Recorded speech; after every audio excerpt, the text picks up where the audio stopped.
Hello.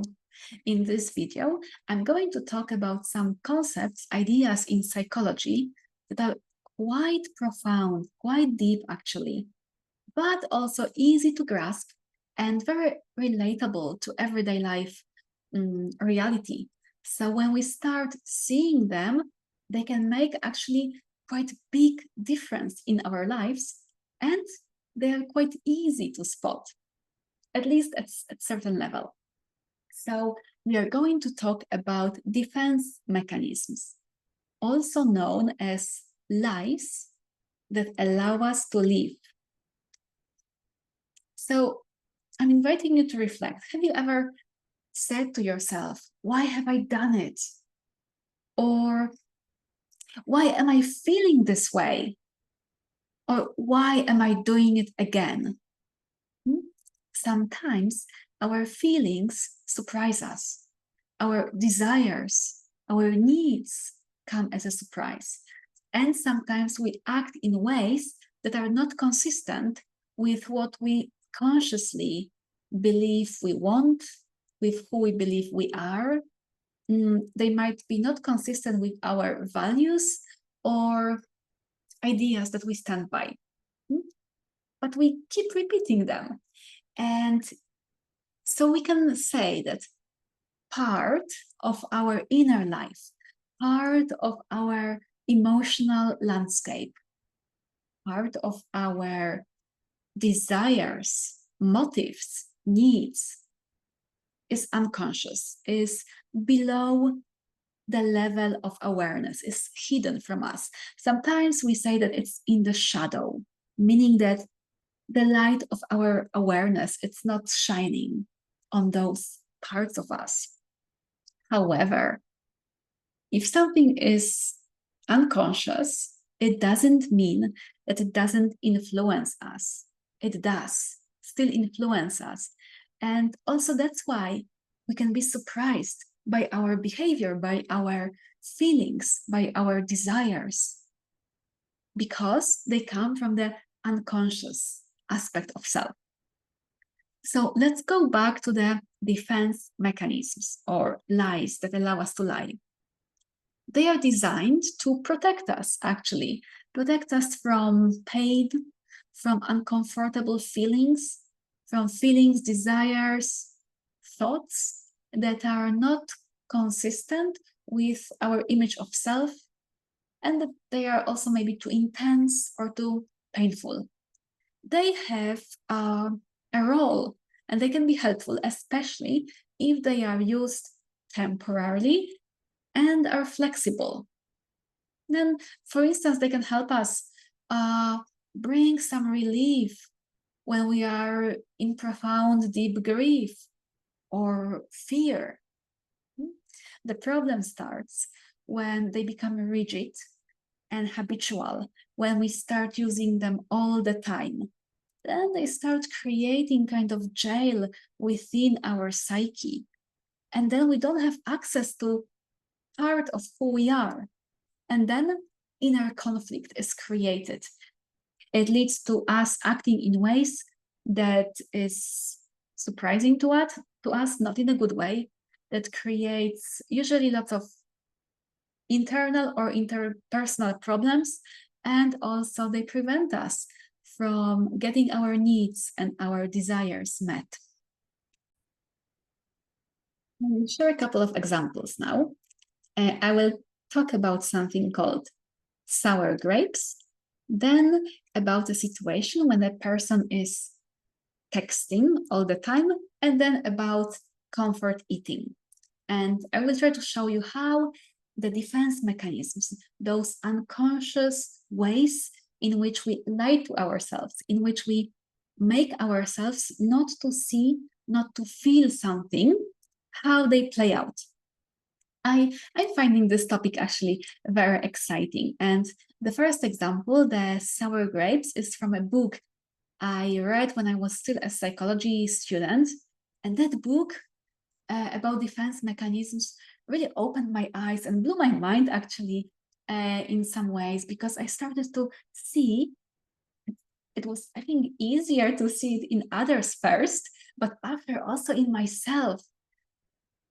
that so often I behave and think and feel in ways not for the reasons that I thought, but for different reasons. And once you have this lens of those defense mechanisms being there for you, when you have curiosity and when you are gentle with yourself, when you decide not to judge yourself, then you start seeing much more. And I found it very, very actually exciting and liberating. So sour grapes are about, it's a defense mechanism that happens when we really want something, but for some reason we don't get it. Maybe we really wanted something. Maybe it was, maybe we wanted to apply for a job or ask someone out or do something that was somehow scary. And we allowed the fear to stop us. So we didn't go for it. Oh, and then it's painful, of course, to face that fear, to face the fact that I haven't gone for something I really wanted. So there is this tricky, clever mechanism called sour grapes. Like, we are convincing ourselves that we actually didn't want it, that it wasn't that good, actually. That person that we wanted to connect with, they are not that great. And probably they wouldn't even feel the same way about us, or that the job actually for sure would be stressful, or it doesn't pay good, or that it's not that good at all, right? So we start convincing ourselves that those grapes that probably are very sweet and we really wanted them, that they are actually sour and we don't want them at all. So that's a simple example how we rationalize to ourselves that we don't really want something that in actuality we did want. I hope that you start seeing that it can be helpful sometimes. And also, when you always act this way, then you deny yourself the possibility to face your fears and actually find ways to go for what you want. I will describe another defense mechanism now. It's something that actually happens quite often that my clients describe. It's about entering into a new relationship, early stages, and one person has the compulsive, almost need to text all the time the other one, to kind of check on them. And they check the mobile all the time. And when the other person doesn't respond immediately, they feel anxious, upset. They realize at some point that they are texting too much. Like, why am I texting? Like, he didn't respond to that text yet, and I'm already sending next one. Like, and I'm like obsessed and thinking about those texts all the time. It creates some sort of discomfort, but they keep texting. They keep texting, and they are like, "Why am I doing it?" Maybe you can recognize it in yourself or in somebody else. So the defense mechanism is protecting that person from realizing that there is some painful thought, painful feeling. Usually, it can be different ways, but it could be a fear of not being really wanted, fear of not being loved or desirable or worthy or significant enough. So it's like the notion that I'm feeling like I'm not wanted, I'm not worthy the attention, that I fear that I cannot be that important to someone or that desirable, that my presence is really wanted. That fear, because it's so painful, it's kind of pushed down. And there is this attempt to actually convince myself that yes, they do care about me. So I need a proof. I need a proof in the form of a text. So I will kind of force the other person to send me texts by sending a lot of text to them. I hope you start seeing how it works. So the notion and painful feeling that I'm not worthy is pushed down. That's the defense mechanism. And then it's a strategy to actually cope with it and show ourselves that it's not the case.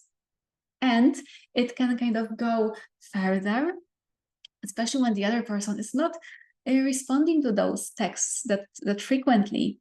We can start projecting on the other person, like, probably they are emotionally unavailable, So in this example, the person doesn't want to face that I'm feeling insecure about my worthiness. They don't want to face it, and they project that there is something wrong with the other person.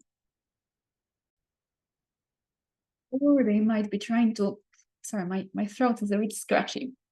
They might be also trying to force themselves to stop texting, and even maybe play some games like pretending that I don't really care, but without confronting the desire, the need, and the pain. Okay, I will give one last example. It's about also something quite common, about comfort eating, right? So again, there can be different reasons to comfort eat, and sometimes it is useful, to bring ourselves comfort and just good feeling by eating some foods that we like while watching our favorite TV show. Nothing wrong with it. However, when someone starts to recognize that they are doing it much more often than they desire, or that maybe there are some potential health negative outcomes, or they're putting weight, or maybe that's like there's never food in the house because they're eating it all, or whatever it is, there are some negative consequences, then it's usually when people start looking into it. Why am I doing it? And comfort eating, it can, again, as I said, result from various reasons. In this example, it's a way of numbing a very painful feeling of loneliness or sadness or fear. When the person eats, for a moment they forget about it. They just feel secure and cozy and nice. Yeah. But the feeling of loneliness or other uncomfortable feeling is not really recognized. The food is a way of avoiding feeling the feeling.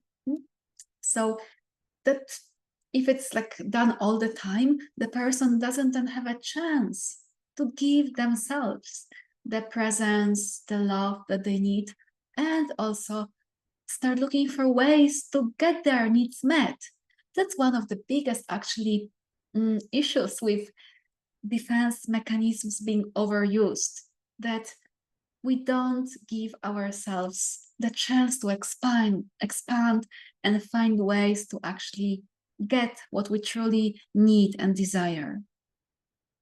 So what do we do about it when we recognize that, oh my goodness, I'm actually numbing myself with food, or I'm texting someone because there is some very unpleasant feeling underneath, or that I'm not going for things and then I pretend that I didn't really want them. Number one rule, and I don't like rules, I don't like the concept of rule, but this is like really a rule, I would say, is to cease self-judgment.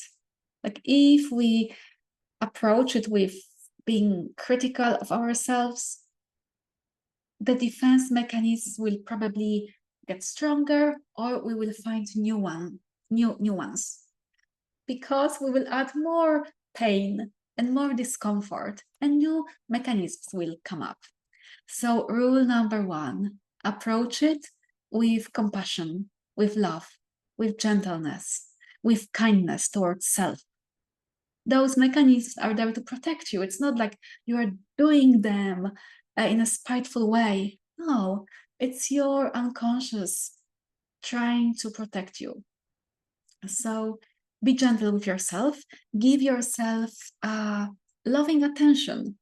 You know, very often those defense mechanisms are rooted in times when we were very young and some need wasn't met. Maybe we didn't get certain quality of presence and acceptance. And we can start dismantling them by very, very simple act of being present with ourselves, with acceptance, openness, curiosity, rather than judgment, with love and kindness. This will start actually naturally dismantling the layers of defense mechanisms, and it will initiate a healing process, and it will start opening the doors to see new possibilities of how we can release those painful feelings and how we can find new ways to get our needs and desires met. I hope you found this helpful. It sparked maybe some reflections in you. I'm inviting you to start observing yourself, to start being really curious without judgment about the why am I doing what I'm doing. Yes, because if you approach it with curiosity, self-compassion, and kindness, you will start seeing some defense mechanisms. Now, especially when you know that they exist, they are there to protect us from feeling what is uncomfortable or from seeing some thoughts or desires or motives we don't want to see. By bringing them to the light of awareness, we are becoming more aligned, more whole. That's how the healing happens. There is a very well-known quote by Carl Gustav Jung, a psychoanalyst, that goes like, until we make unconscious conscious, it will impact on our behavior, and we will call it faith. Fate. Yeah. So, you know, if we are blind to our real motives and desires and emotions, they actually have greater power and they impact on us without us knowing. The more we welcome them to our awareness with open hearts, the more actually we start having choice in our lives. Okay, if you have any questions about it, or maybe it's part of reflection that you would like to share, please feel free.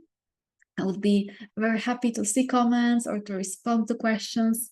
And if you feel that you would like support in deepening into your own self-awareness, building more kind, welcoming, accepting relationship with yourself, and you would like support, I am a psychologist. I work one-on-one, virtually, as well as face-to-face in Cyprus, in Colossi. So feel free to get in touch if you'd like to have a chat. I will be very happy to get to know you. Have a beautiful evening or day. Bye-bye for now.